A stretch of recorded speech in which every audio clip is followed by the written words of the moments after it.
봄농사를 준비시키시느라고 하나님께서 비를 내려주시니 감사하네요. 네, 그 궂은 날씨에도 불구하고 우리 어르신들 평생의 신앙을 지키시고 이 자리에 함께 해주신 것 하나님께 감사하고 또 어르신들께도 감사합니다.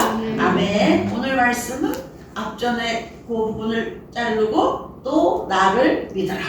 이 말씀의 제목으로 요한복음의 말씀을 나누고자 합니다. 자, 이 요한복음은 20장 이렇게 되어 있지만은 지금 요 14장에서 16장, 요 14, 15, 16장은 예수님의 마지막 강론 부분에 해당해요. 십자가를 지시기 바로 직전에.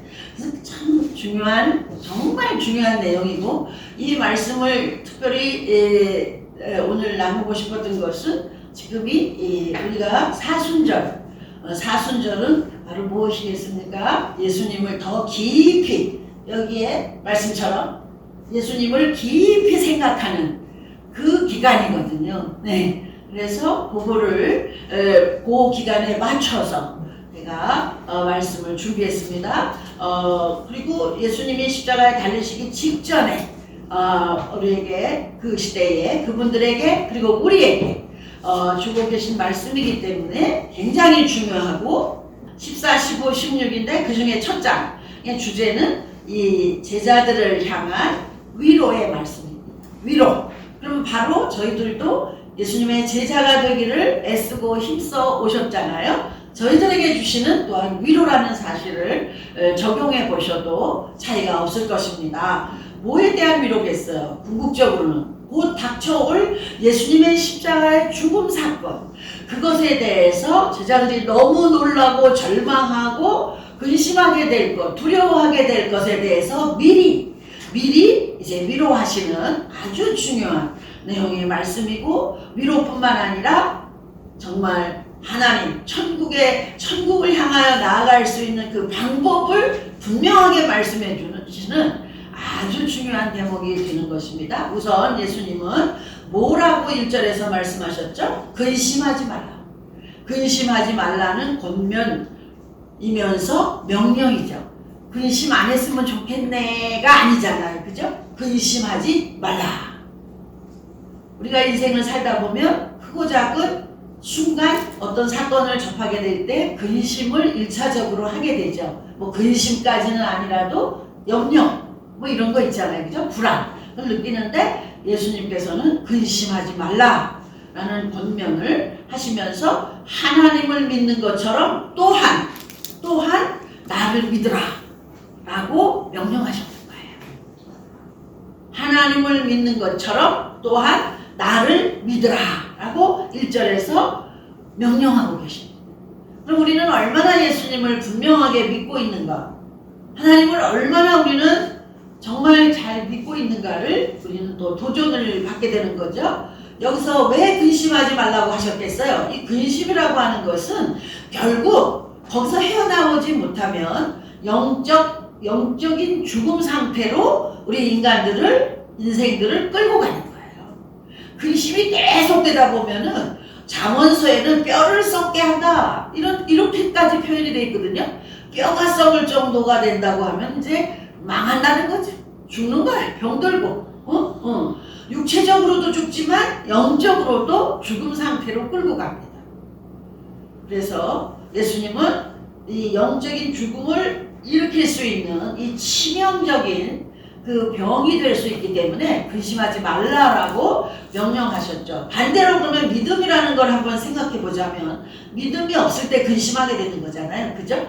믿음이 든든하면 잠시는 뭐 조금 흔들릴 수는 있지만은 그렇게 근심의 늪에 빠지지는 않게 되거든요. 이 믿음이라고 하는 것은 시련을 이겨낼 수 있는 가장 확실한 방법이 되고 또 위로예요. 그래서 저희들은 이 믿음을 연세가 더 많아지실수록 오직 예수님에 대한 믿음, 그것을 막 붙잡고 하루하루 승리하시는 그런 삶을 소망하셔야 되는 것입니다. 이 1절에 이어서 2절에서는 뭐라 그러냐면 자신을 통해서 아버지의 집 문이 활짝 열렸다고 선언하시는 거예요. 2절에서. 아버지의 집. 거기가 본향이에요. 여기 우리는 성경에서 우리의 삶의 이 내용을 나그네라고 표현하고 있어요. 이 땅에 나그네로 하나님의 일꾼들로 이 땅에 오신 거예요. 그래서 여기서 하나님의 그 동역자들로 우리가 삶을 살아내고 예수님이 3년 동안 감당하시고 부활하셨다가 승천하시면서 그것을 결국은 인생들에게 그 역할을 맡기신 거거든요. 사실 그냥 저도 최근에 무슨 생각이 들었냐면 지루하다. 인생이 참 지루하다라는 생각을 제가 시험에 잠깐 드는 거예요. 나 이경애로 살기에는 지루하다 이제는.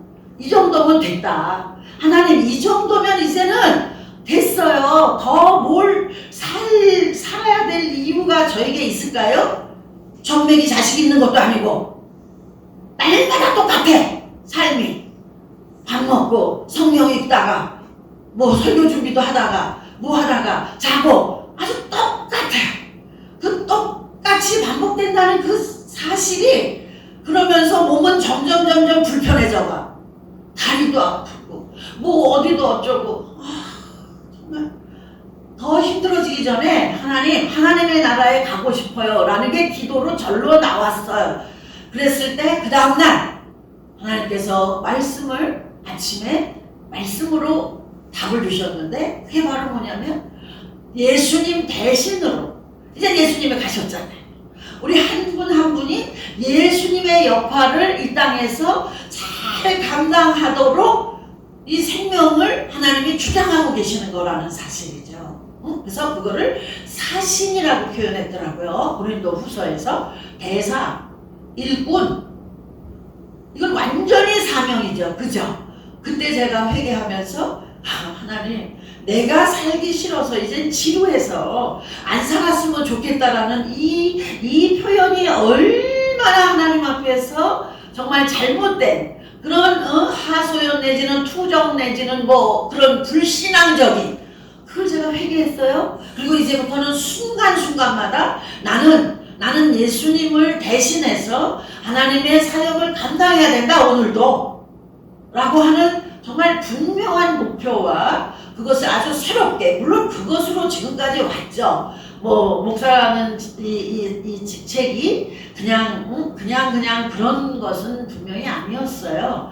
그건 있었지만 세월이 가다 보니까 그리고 몸이 늙어지고 몸이 아파지고 이러다 보니까 이게 희석이 된 거예요. 근데 하나님께서 아주 새롭게 다시 이제 분명한 어떤 우리의 생명의 의미 하나님의 제자로서 우리가 감당해야 되는 그 수준은 바로 가신 부활해서 승천하셨던 그 예수님이 재림하실 때까지 또는 내 생명이 이 땅에서 지속되는 그 순간까지 우리는 예수님이 하셨던 그 일을 우리가 이어받아서 최대한 노력해야 되는 이런 사명을 받게 됐고 이런 자세를 가진 자들만이 영생의 그 복을 누리게 될 거라고 제가 생각을 했던 것입니다.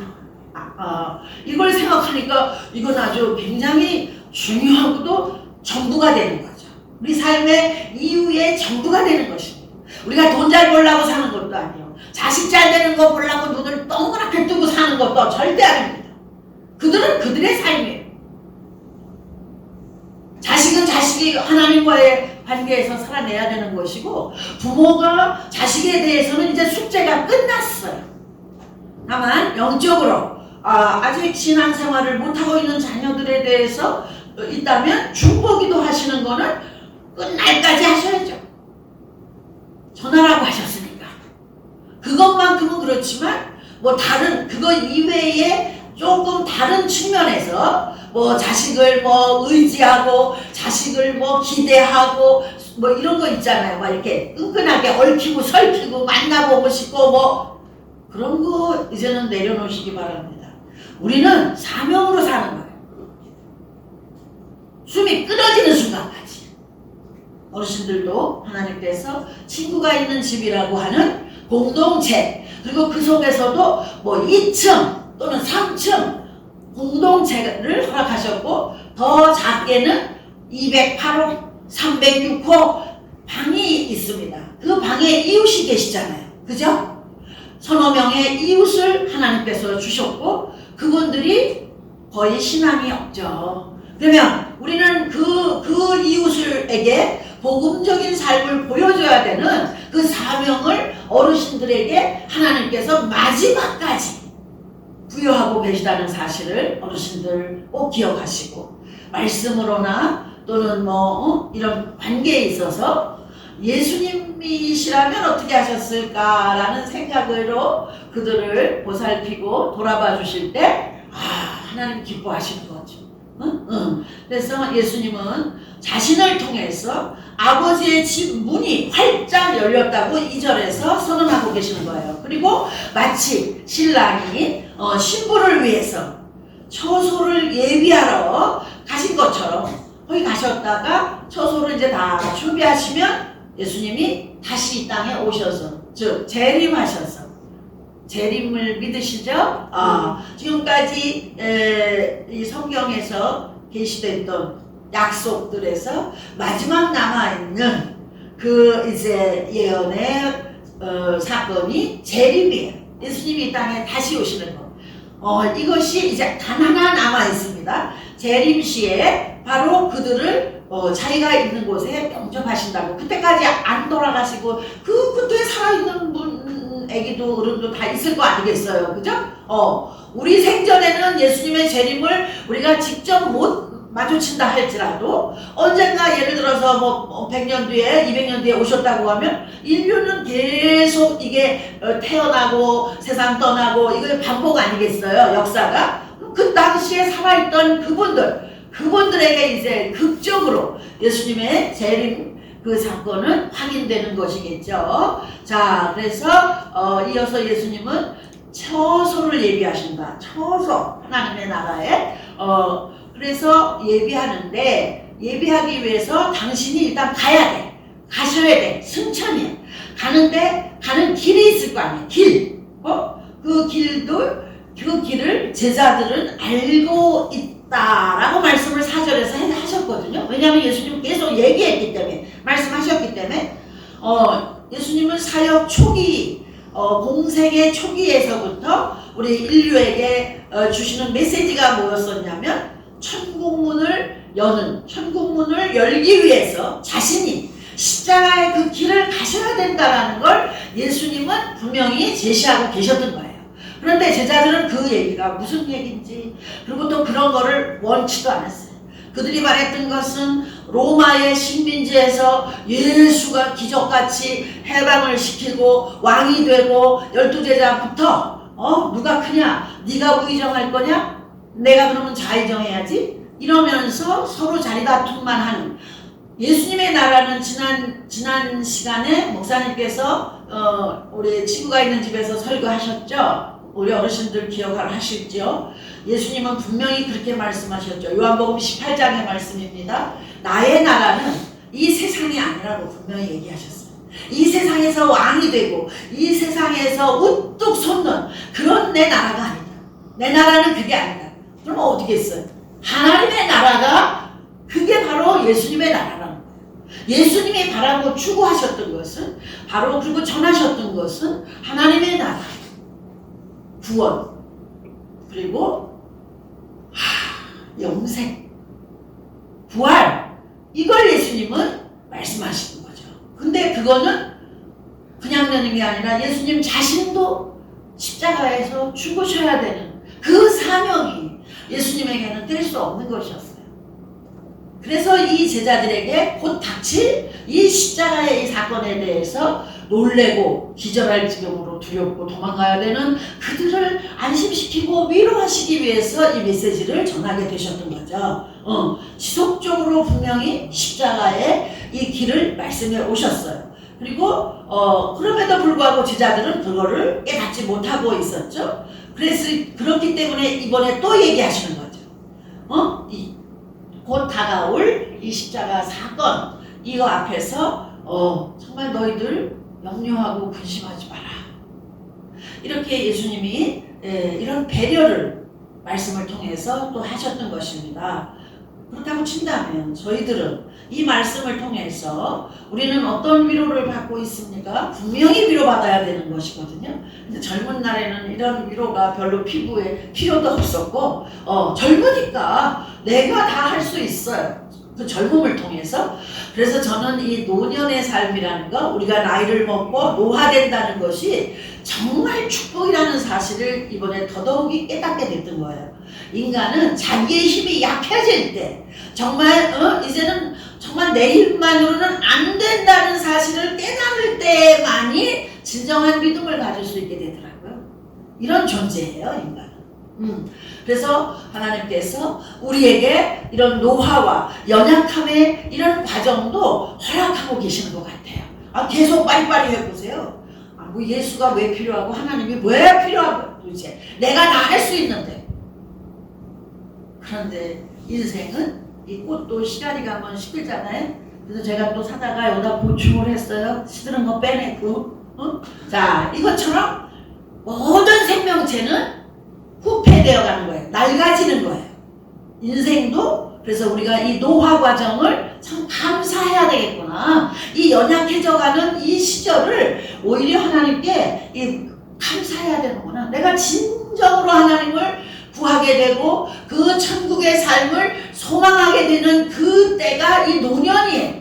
젊어서 거기를 왜 소망해요? 젊어서 할 일이 많고 여기서 이 눈에 보이는 세상이 전부 같은데 무슨 천국이고 무슨 죽음 뒤의 문제를 젊은 사람들이 생각하겠습니까? 이 땅에서 잘 살기 위한 거예요, 다.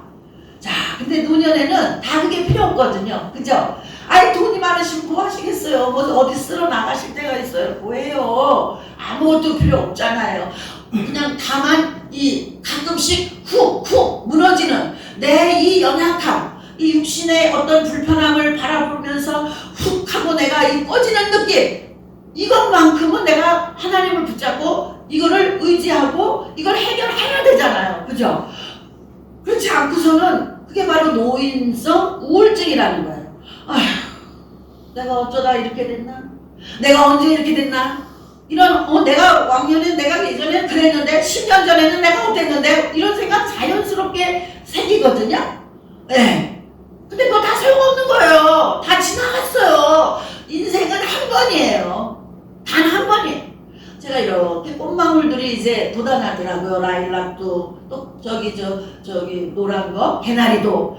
야, 그런 미물들도 한 해 봄이 오면은 또 꽃을 피우는 거야. 다시 꽃을 피울 수 있어요. 근데 우리 인생은 다시 나는 게 없어요. 정말로 처절하리만큼 우리는 단 한 번으로 끝나는 거예요. 그럼 어떻게 끝날 것인가? 끝난 다음에는 어디로 가야 될 것인가? 이거를 노년에 믿음 가지신 분들은 당연히 깊이 생각하실 거라고 믿습니다. 그래서 근데 그 과정, 이 노년이 우리가 좀 나이 든다 그래서 각각 그냥 다 인생이 끝나질 않잖아요. 사람에 따라서 어르신에 따라서 10년도 20년도 노년의 과정을 겪으셔야 되는 시간이 다 달라요. 그리고 짧은 분도 있지만 긴 분도 있거든요. 이 짧을수록 저는 복이라고 생각합니다. 짧을수록. 왜냐하면 이거를 길게 이 과정을 겪어야 된다고 하는 것은 사실 굉장히 힘든 거예요. 그죠? 바보가 되지 않아. 차라리 치매에 걸리면은 그런 생각도 안 들어. 그런데 정신이 말짱하신 분들은요, 이거 어려운 거예요. 이 현실을, 내가 노화되고 내가 이제 이렇게 연약해져 간다는 것을 인정하고 그 불편함을 감수한다는 게 우리 어르신들 굉장히 어려우실 거예요. 저는 요즘 제가 그거를 느끼면서 어르신들에 대한 관심과 애정과 같이 체휼한다고 그러죠? 그 마음을 제가 아주 많이 그게 더되고 있어요. 내가 그 위치에 있어 보니까 사람은 다 그런 거예요.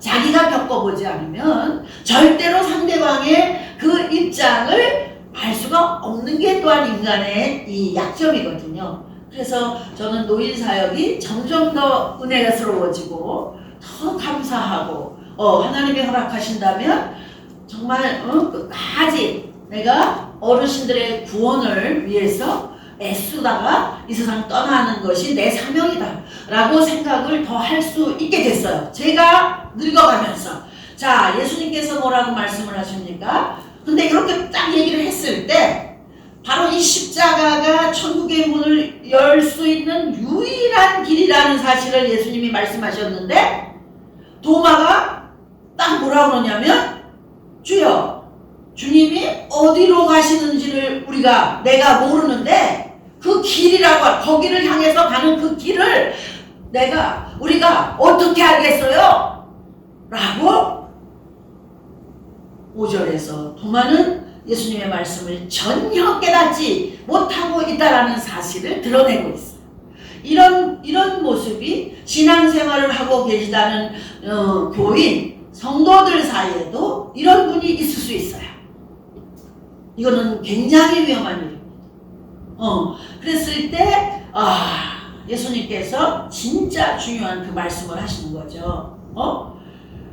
자신이 내가 하나님 아버지께로 가는 바로 그 길이 된다. 내가 길이야. 네가 길 모른다고 했지? 내가 길이라고.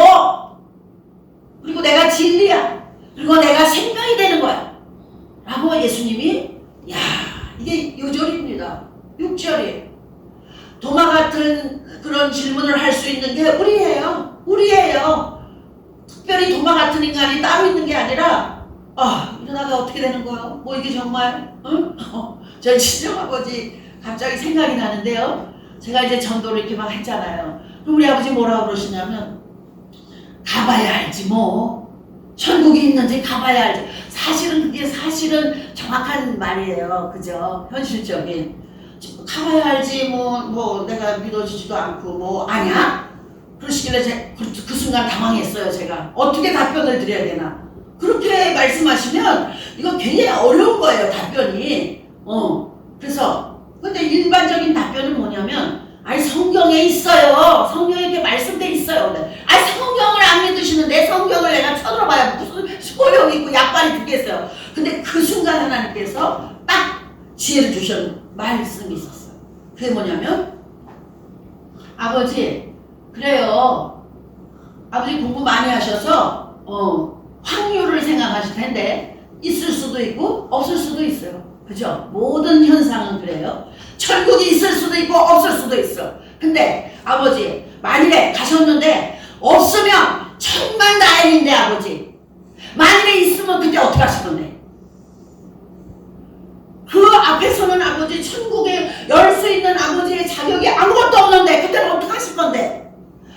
있다고 생각하시고 여기서 믿음으로 사시다가 갔는데 천국이 없어. 그럼 손해날 거 아무것도 없어 아버지. 뭐 없는데 뭐. 근데 정말 있는데 여기서는 천국 시민으로서의 그 관심도 없고 그렇게 그냥 사시다가 갔더니 이게 웬일이야? 없기를 바랬던 천국이 있어. 근데 나는 못 들어가. 그렇게 될 때는 아버지 어떻게 하실 건데? 그랬더니 아무 말도 못 하시더라. 그 이후에 이제 여러 과정을 통해서 저희 아버지도 끝내 구원의 길을 가셨다고 저는 믿고 있습니다. 자, 어르신들, 바로 예수님이 우리가 천국으로 갈 수 있는 길이 되시고, 그리고 진리가 되시고 생명이 되신다.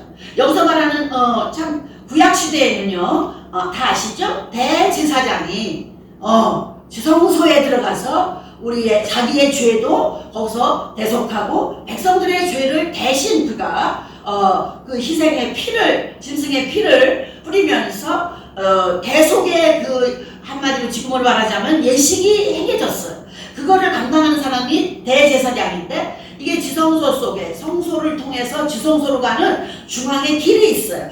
길이 있어야 그로 갈 거 아니에요? 성소, 그 다음에 지성소, 두 부분으로 되어 있어요. 그런데 여기 통과하는 이 길이 있어서 거기를 대제사장이 들어가는 거예요. 자, 근데 그는 인간이었고 그는 허물이 있는 사람이에요. 이제 예수님이 오셔서 그분이 흠없는 대제사장으로 이제 이 속죄 사역의 주체가 되시는데, 바로 내가 길이라, 나를 통해서 너희들은 하나님의 집으로 갈 수 있다라는 것을 6절에서 분명하게 예수님 말씀하고 계십니다. 그러니까 우리는 예수님을 분명하게 믿으셔야 되는 거죠.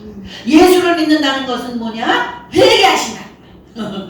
회개. 예수님의 초림에 오셔서 하셨던 일은 천국을 소개하시는데 회개하라. 천국이 가까이 왔느니라. 이렇게 말씀하시다. 세례 요한도 회개하라. 똑같은 말을 했어요. 우리는 탐을 많은 이런 연약한 그리고 원죄와 자범죄로 우리가 인생을 그냥 살아왔던 이런 존재들이기 때문에 예수님의 보혈의 공로를 의지하지 않고는 우리는 절대로 구원의 길을 갈 수 없다는 사실, 그 보혈로 죄가 씻어져야 돼. 예수님이 대신 죽어주신 거예요. 한마디로 말해서 내가 죽어야 되는데 예수님이 대신 죽어주셨다. 이거.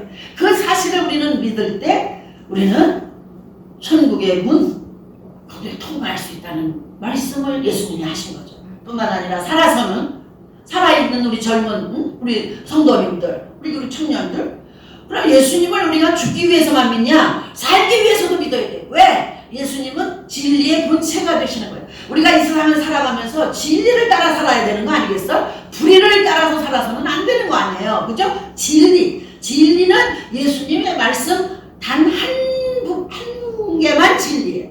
그 이외에는 진리라는 건 이 세상에 없어요.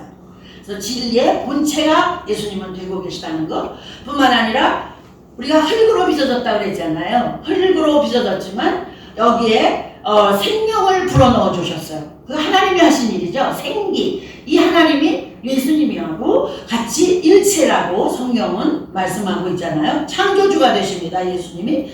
그리고 결국에는 영생이라고 하는 영원한 생명을 또한 원천이 되시는 분이 예수님이라는 사실을 우리는 오늘 이 본문 말씀에서 확인하게 되고, 그래서 곧 이거는 무슨 뜻이냐? 예수님께서는 하나님과 동등된 분이라는 사실입니다. 여기서 삼위일체의 중요한 이 성경적인 이 이론이 나오게 되는 것입니다.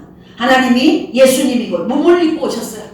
권사님들, 하나님은 몸이 없어. 근데 사람은 보기를 원해. 그래서 이 불교에도 이렇게 불상을 누런 금으로 발라가지고 만들어 놓잖아요. 거기 가면 압도되는 거예요. 봤다고요. 근데 우리 기독교에는 볼 게 없어요. 2000년 전에 오셨던 예수님이 유일하게 보여줬던 하나님의 그 형체였던 거예요. 형체이기도 하고 본성이기도 하셨고 또 하나님의 그 하시고자 하신 그 인생을 향한 그 모든 계획을, 사랑을 그분이 예수님이 대신 다 표현하셨던 거예요. 인성을 가지고 인간의 몸을 쓰고 이 땅에 오셨던 것입니다. 그래서 하나님과 예수님과 이제는 성령 시대죠. 예수님이 가시면서 뭐라고 그러셨어요? 승천하시면서 내가 너희들을 이제 고아와 같이 버려두지 않는다. 세상 끝날까지. 세상 끝날이라는 건 이 세상 끝날도 되지만 내 생명의 끝날도 그 앞에 있는 거 아니겠어요?